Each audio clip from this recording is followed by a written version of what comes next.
What if I told you the clue that broke a murder case wide open wasn't found at the crime scene, but hiding inside a killer's pocket? Today, we're diving into a case where investigators were left with no face, no fingerprints, and no leads until a silent digital witness led them straight to the truth. We're talking about a smartphone, an app you've probably used yourself, and a killer who had no idea he was being tracked every single step of the way. Let's get into it. It's September 22nd, 2025, Queens, New York. A normal Tuesday morning, until two sanitation workers catch a smell so disturbing it stops them cold. Tossed on the side of the road, wrapped in a blue moving blanket and tied with yellow rope, was a woman's torso. No head, no arms, no legs. For the NYPD, this wasn't just a homicide. It was a nightmare scenario. No face, no fingerprints, no dental records. How do you identify a victim who's been erased? That's where most cases would go cold. But this one was about to take a turn no one saw coming. Against all odds, investigators found her name by identifying her tattoos. Her name was Salisha Ali, a 33-year-old mother of three. She had left the island of Trinidad for Queens, New York with a dream: to build a stable life and bring her children to America. But that dream came with a cost. She married a 74-year-old man named Rupchand Simboo, not for love, but for opportunity. Her mother questioned the relationship due to the age gap, but Salisha stayed focused on her goal. At first, she tried to make it work, but soon she felt trapped by her controlling husband because he wanted her to stay at home. Salisha wasn't the type to be controlled. She got a job and told her mom, "I didn't come here to be a housewife." Her husband pressured her to quit, but she ignored his requests because she didn't want to lose her independence. July 13th was the last time Salisha spoke to her family. The next day, she didn't show up for work, which was a massive red flag, but her husband waited nearly a week to report her missing. And sources say he only called because Salisha's mother pushed him to. For months, the case went cold. Police had a person of interest, but zero physical evidence. No body parts, no crime scene, no connection. Until they found something the killer didn't even know existed. Here's where this case gets wild. Investigators weren't looking for fingerprints or DNA. They were looking at Rupchand Simboo's smartphone, specifically an app called Life 360. You've probably seen it. It's designed for families to share locations in real time. But for police, it became something else entirely. A minute-by-minute digital diary of a killer's movements. We're not talking about vague cell tower pings. This was high-resolution GPS data. Every stop, every route, every location. When police pulled his data, it told a story he never meant to share. On July 14th, the day Salisha disappeared, Life 360 placed him at Jamaica Bay Wildlife Refuge, a remote area, unusual for a 74-year-old man. The very next day, July 15th, his phone tracked him to Brookville Boulevard, the exact spot where the torso was later found. That was a smoking gun. With those GPS coordinates, investigators returned to the wildlife refuge. And there, they found the rest of Salisha's remains. The digital trail had led them straight to the truth. That GPS data gave police what they needed: a search warrant for Simboo's home. Inside his garage, yellow rope and a blue moving blanket, identical to the ones wrapped around Salisha's body.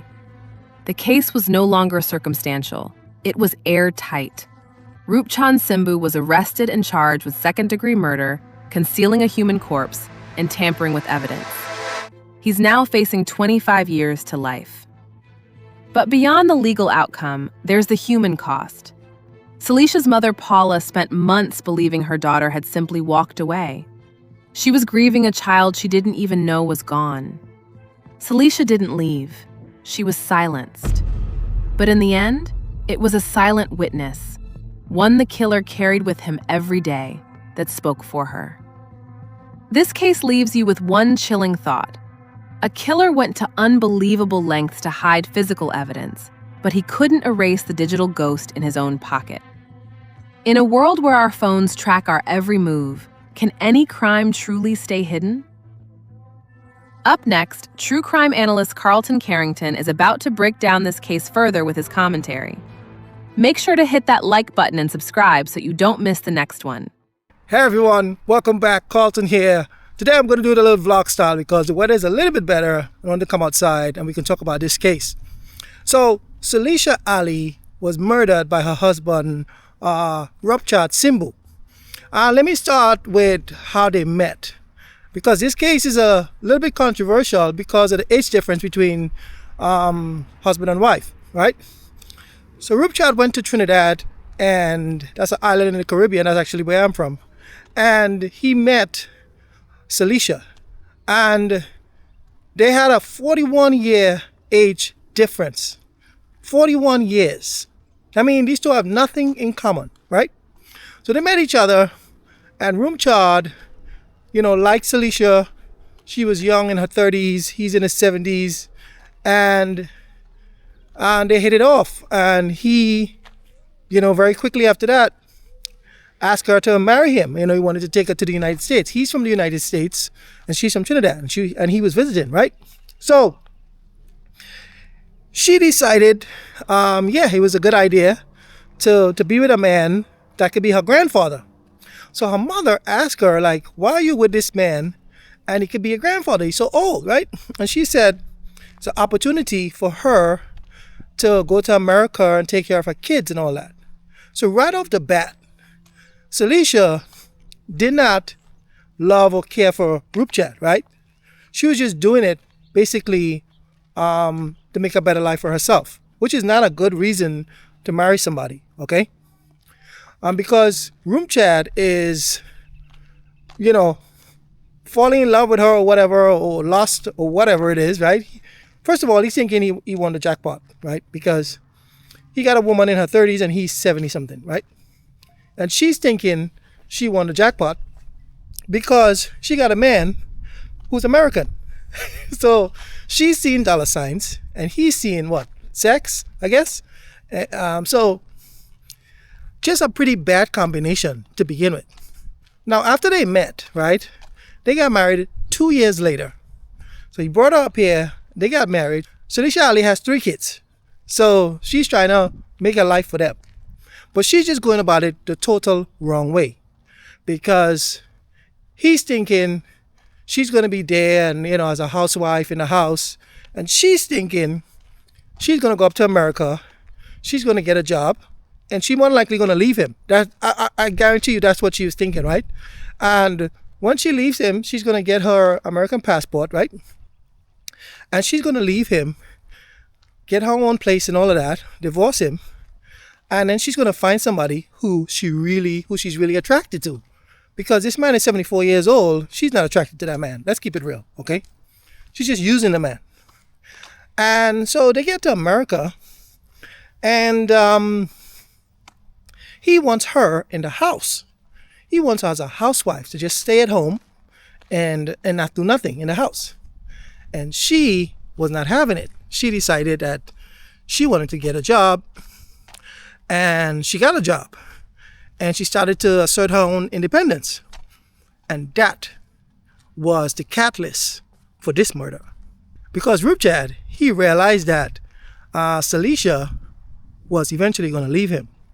So before that happened, he decided to kill her.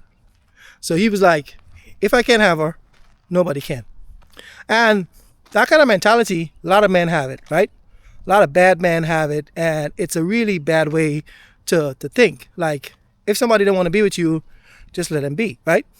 And I'm thinking he thinks that she used him to get to America. And that is true. But Rupchand, he got to have some kind of common sense. He's 74 years old, right? At the time of the murder. And if you're 74 years old and you met a woman in her 30s, do you really think that woman love you for what? What does she love you for? You're old. You don't have anything that's attractive about you, right? That woman is only with you because of what you can do for her. Everybody knows that. Even a 2-year-old knows that, right? So this idiot decides to kill his wife because of the obvious, because she obviously was with him for what he can do for her, and not because she really loved him, right? And So he did it about in a very gruesome way. He cut off her limbs and her head and all that, put it in one place, and I mean, crazy. This guy was bad news from the beginning, right? Anybody who can do something like that is just a terrible, evil person. Now he got caught because he have the Life 360 app on his phone, and that Life 360 app is a great app. I actually use it with my family, so that if something happened to one of us, we can track each other, right? Like if I fall down right now in the street from a heart attack, my wife could pull up the app and see the last place I was and possibly come help me or possibly find out what happened, right? So that's what Life 360 is, and it's a great app, and you should use it with your family also. Obviously, people who are doing bad things, don't use that app because, you're going to get caught. You remember the days when the heart pacer, right? People used to get caught murder. A lot of people got convicted because the pacer in their heart recorded the time of the death, right? So Life 360 is the new version of that. It's just a lot more advanced. It tells you exactly where the person has been. So when the detectives, they went into the app and they retraced Rupchand's steps, they realized that all the places that he went to, and when they went there, they found the remaining body parts of Salisha Ali. So this case, very, very sad case. And the lessons here is that as a woman, do not get with a man because of what he can do for you. Women need to be independent. You need to think, how am I going to sustain myself? That's the first thing. Let me get an education. Let me get a job and sustain myself. And you want to find a man who could also sustain himself, right? And you guys come together and you pool your resources and you can live good and comfortable. Now, if one of you is making extra decent money, that's fine. If one of you is making good money and one person want to stay home or whatever, that's fine. You and that person can figure that out. But there's a lot of women, millions and millions of women are going through life, right? And their sole purpose is to find a man to take care of them. And that's just wrong. That just makes no sense to me, okay? Because I told my daughter, I said, don't ever depend on a man to take care of you. Get an education, get a job. And let me tell you something. There's a lot of women who are telling their daughters to find a man to take care of them. And when you find a man to take care of you, what do you think really happens there, right? When you don't have an education or you don't have a career or anything like that, a man, he got you right where he wants you. So now he's going to start taking advantage of you. Same thing Rupchand was doing. He's going to try to lock you down, telling you what to wear, what to do, when to speak. You know why?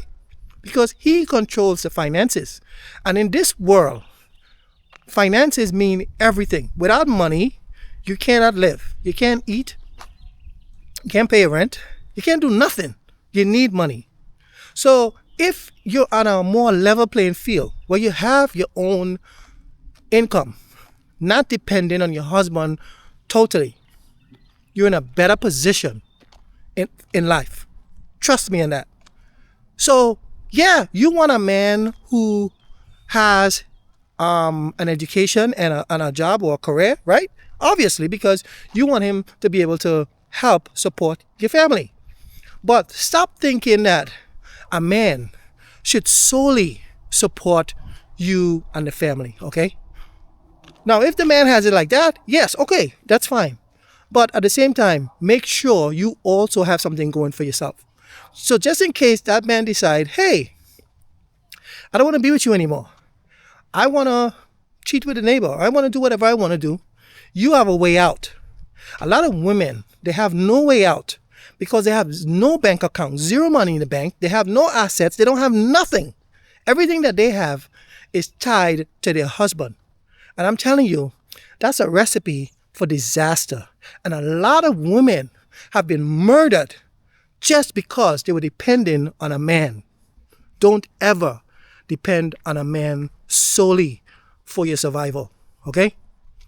Be independent. When I say be independent, I'm not talking about modern woman behavior where you don't want no man. And I'm not talking about that. I'm talking about make sure a man is not trying to hold you back from doing things that you want to do, right? If you want to get an education, you go get an education, okay?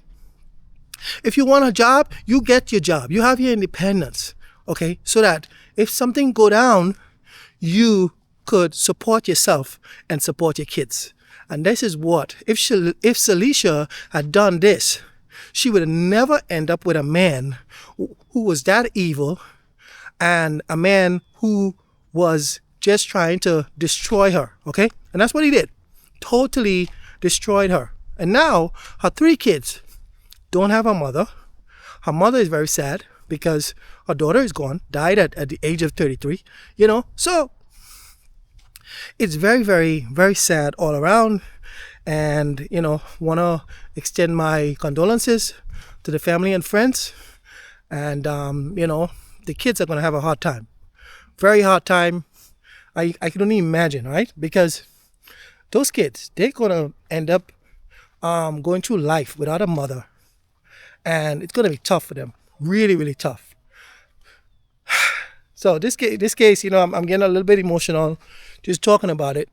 And it's very sad for me to see, people just get killed, like human beings. We shouldn't be killing each other. People, we should be going through life and not ever worrying about our neighbors or our husbands or our friends killing us. Like, that shouldn't happen at all. We should be dying from natural causes and old age. But, as I said, the lesson here, women, try to get your independence. Do not depend on a man because you don't know what type of man you're really living with. So Felicia only know this man she was with him 2 years and they got married, right? So just as they met, the relationship went fast, really fast.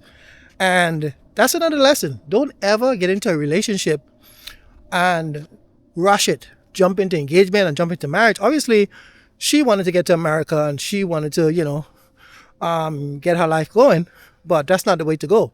You need to know the type of person you're with before you start thinking about marriage and all that sort of stuff, okay? This man could be a friggin' killer, and that's exactly what he was, right? He was an evil killer person. So that's it for this case. Let me know what you think. Don't forget, like and subscribe to the channel as I bring you real true crime stories every week. Thanks for watching. My name is Carlton. Bye.